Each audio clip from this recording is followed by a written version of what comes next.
Bismillahirrahmanirrahim. Assalamu alaikum everyone. I welcome you all in today's online class. We are discussing atomic structure chapter number 2 from your book. And today we will discuss the discovery of cathode rays by discharge tube experiment which led to the discovery of electrons, and then we will discuss the properties of electrons. Firstly, you need to remember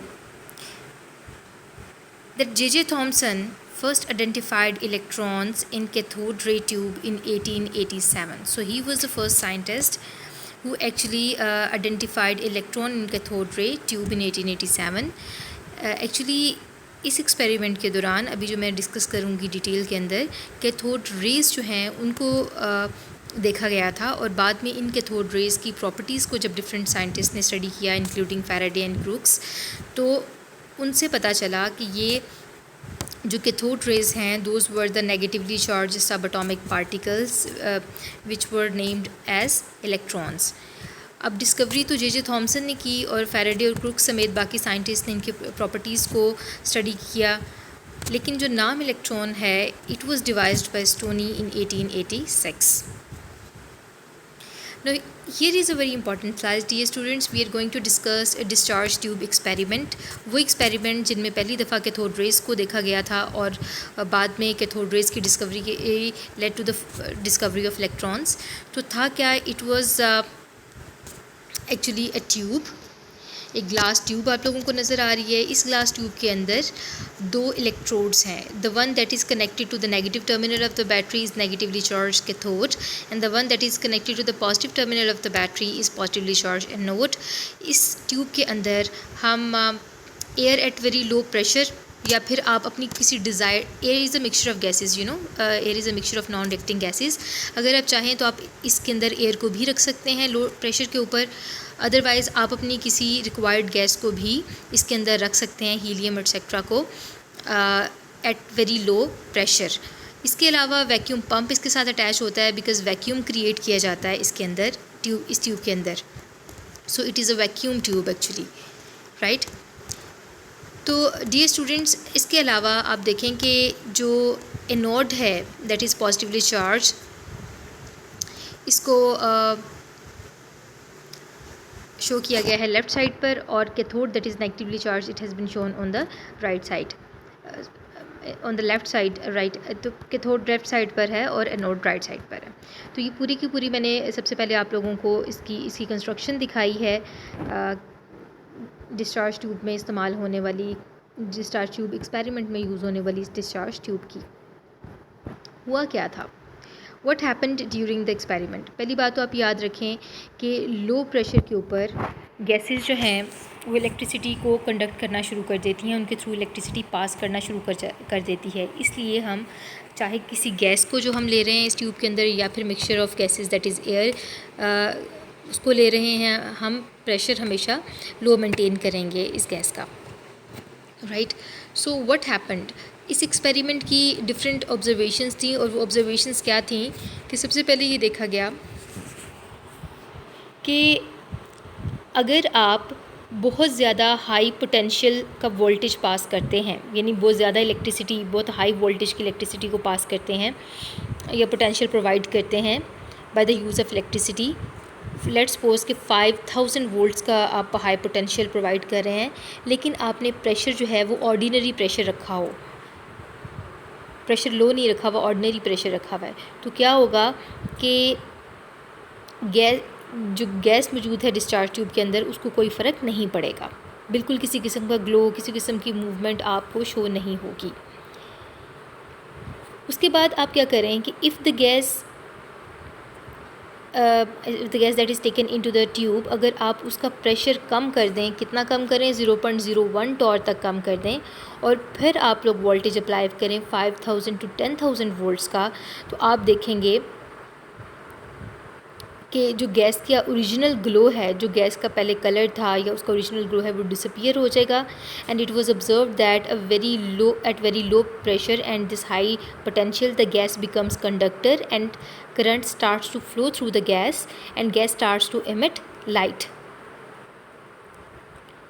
So modern example of such a discharge tube is neon signs. अच्छा, तो अभी तक हमने दो observations देखी। एक कि अगर हमने हाई पोटेंशियल प्रोवाइड किया लेकिन प्रेशर को ऑर्डिनरी रखा तो गैस को फ़र्क नहीं पड़ा। दूसरा हमने ये देखा कि अगर आपने प्रेशर को कम कर दिया है 0.01 टॉर तक और आप लोगों ने हाई वोल्टेज अप्लाई किया 5000 टू 10,000 वोल्ट्स का, तो उससे क्या हुआ कि गैस जो है उसके थ्रू इलेक्ट्रिसिटी पास होना शुरू हो गई। और ये आप लोगों को किस तरीके से शो हुआ कि गैस का जो ओरिजिनल कलर था या ग्लो था वो डिसअपियर हो गया है और कुछ लाइट्स इमिट होना शुरू हो गई हैं डिफरेंट किस्म की। अब थर्ड ऑब्जर्वेशन ये है कि जब आप प्रेशर को मज़ीद कम करते हैं 0.01 टॉर से भी कम करते हैं तो वो जो emission of light by the gas हो रही है that is ceased and certain rays were given out from the cathode and travel towards the anode. Pressure को जब आपने 0.01 टॉर से भी कम किया तो आपने देखा कि कुछ रेज़ कैथोड से एनोड की तरफ मूव कर रही हैं। Such rays are termed as cathode rays. तो जब जे थॉमसन ने ये एक्सपेरिमेंट किया था तो उसने ये देखा कि जब हाई वोल्टेज और लो प्रेशर आप प्रोवाइड करते हैं तो गैसेस कंडक्टर हो जाती हैं, और अगर आप 0.01 टॉर से भी कम प्रेशर करें तो कुछ रेज़ कैथोड से एनोड की तरफ ट्रैवल करती हैं। बिकॉज़ वो कैथोड से इमिट होकर एनोड की तरफ ट्रैवल कर रही थी, that is why at that time when the experiment was being performed तो इन रेज़ को कैथोड रेज़ का नाम दिया गया था।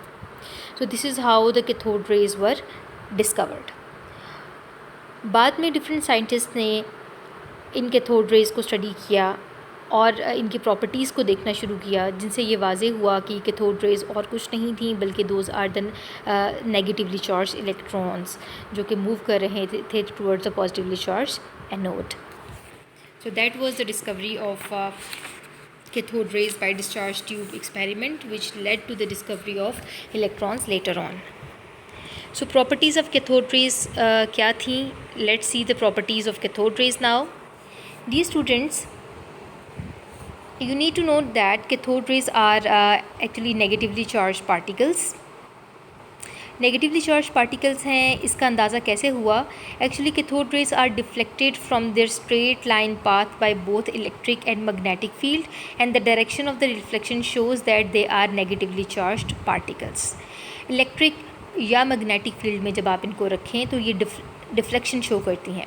यहाँ पर एक बहुत इंपॉर्टेंट पॉइंट आपको अपने जहन में रखना है कि अगर किसी किस्म की इलेक्ट्रिक या मैग्नेटिक फील्ड अप्लाई ना की जाए तो कैथोड रेज हमेशा स्ट्रेट लाइन में मूव करती हैं, but in the presence of electric और मैग्नेटिक फील्ड उनका स्ट्रेट लाइन पाथ जो होता है वो डिस्टर्ब हो जाता है और वो डिफ्लेक्शन शो करती हैं।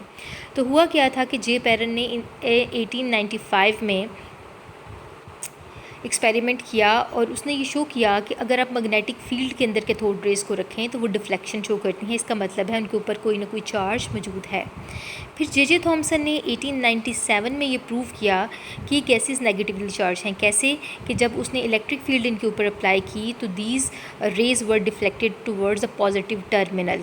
ठीक है, तो ये रेज़ जो हैं वो पॉजिटिवली चार्ज एनोड की तरफ डिफ्लेक्ट हुई थी, जिससे जे थॉमसन ने 1897 में ये प्रूव किया कि ये पॉजिटिवली नेगेटिवली चार्ज पार्टिकल्स हैं।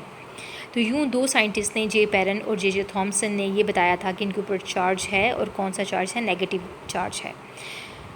अब ये जो डायग्राम आप देख रहे हैं डियर स्टूडेंट्स, आप देखें कि अगर इलेक्ट्रिक और मैग्नेटिक फील्ड दोनों अप्लाई ना की जा रही हों तो ये जो बीम है कैथोड रेज़ की ये टकराएगी पॉइंट बी के ऊपर।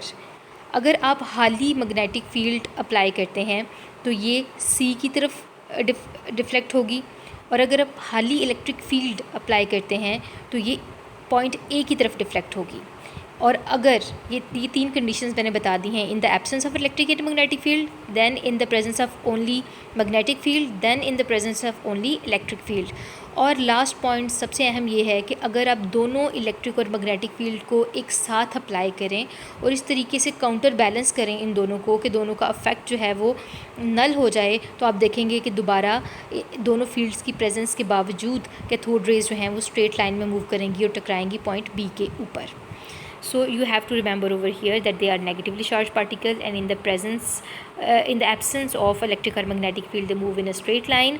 And if you apply electric and magnetic field simultaneously और simultaneously apply करें आप इसको, तो फिर उसको काउंटर बैलेंस करें तो यू विल सी कि अगैन ये स्ट्रेट लाइन में मूव करेंगी। इसी तरीके से इलेक्ट्रिक और मैग्नेटिक फील्ड को साइमल्टेनियसली अप्लाई करके जे थॉमसन ने चार्ज टू मास रेशो जो है वो फाइंड आउट की थी इलेक्ट्रॉन्स की।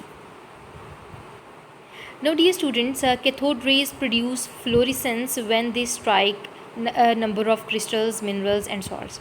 आप देखें कि डिस्चार्ज ट्यूब एक्सपेरिमेंट में अगर आप स्क्रीन को जिस तरफ कैथोड, या फिर आप यूँ ले लें कि जब भी कैथोड रेज मूव कर रही होती हैं फ्रॉम कैथोड टूवर्ड्स एनोड्स, तो एनोड वाली साइड पर अगर स्क्रीन को आप किसी फ्लोरिसेंट मटेरियल के साथ कोट कर दें। फ्लोरिसेंट मटेरियल क्या होता है, इसमें एक फॉस्फोर नाम का एक मटेरियल होता है जिससे आप स्क्रीन को कोट कर देते हैं। तो जब उस स्क्रीन के ऊपर आकर इलेक्ट्रॉन से स्ट्राइक करते हैं तो ग्रीन कलर की एक लाइट इमिट होती है जो शो करती है कि यहाँ पर इलेक्ट्रॉन से स्ट्राइक कर रहे हैं, राइट। तो cathode rays produce fluorescence when they strike a number of crystals, minerals and salts, and you can also say that they produce fluorescence, green colored light when they strike the fluorescent screen. Now here is very important point that they travel in straight line. इसका कैसे पता चला कि ये straight line path होता है इनका? असल में हिटॉर्फ नाम का एक साइंटिस्ट था, 1869 में उसने ये प्रूव किया कि cathode rays cast a sharp shadow when an opaque object is placed in their path. कि जब भी कैथोड रेज के रास्ते के अंदर आप कोई ओपेक ऑब्जेक्ट रखते हैं जिसके अंदर से लाइट पेनिट्रेट नहीं कर पाती, ऐसे ओपेक ऑब्जेक्ट को रखते हैं, तो आप देखेंगे कि सामने स्क्रीन के ऊपर उसका शेडो कास्ट हो जाता है, उसका शेडो नज़र आ रहा होता है। Because cathode rays cast a sharp shadow of an opaque object placed in their path, therefore this proves that they travel in a straight line perpendicular to the surface of cathode. Now here is another very important property that cathode rays possesses momentum and kinetic energy. Dear students, ये बहुत important point है।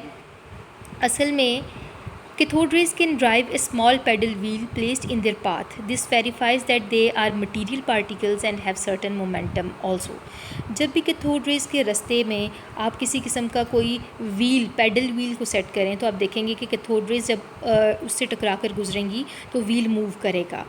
और इस किस्म के movement उन्हीं cases में show होती है जब कोई पार्टिकल टकरा रहा हो। इट मीन्स कि कैथोड रेज जो हैं they are material particles and they have certain momentum. Now here are some other properties जो ज़्यादा इंपॉर्टेंट प्रॉपर्टीज़ थी relevant to the discussion and explanation, वो मैं कर चुकी हूँ एक्सप्लेन। अब कुछ और प्रॉपर्टीज़ हैं कि when cathode rays strike a solid substance of large atomic weight, X rays are produced and cathode rays produce heat when allowed to fall on platinum foil which begins to glow. Cathode rays ionize the gas through which they pass and they are capable of penetrating the metallic sheets like aluminium or gold. And now here is a very important point, dear students. Actually J.J. Thomson determined the charge to mass ratio E/m of an electron, and he concluded that all the atoms contain electrons, and the value of E/m is 1.7588 into 10 raised to power 11 coulombs per kg. And whatever the gas and the vapors in the discharge tube, the cathode rays and the electrons are always the same. This proves that electrons are present in all the atoms. तो असल में cathode rays electrons ही थी, और electrons जो हैं उनकी nature कभी नहीं बदलती, वो किसी भी मटेरियल में मौजूद हों। इसलिए चार्ज टू मास रेशो जो जे थॉमसन ने फाइंड आउट की थी इलेक्ट्रॉन्स के लिए by balancing the simultaneous electric and magnetic field on the cathode rays, वो थी 1.7588 into 10 raised to power 11. This is 10 raised to power 11 coulombs per kg. तो आप लोगों ने इसको याद रखना है। That is all for today. Thank you so much. Stay blessed.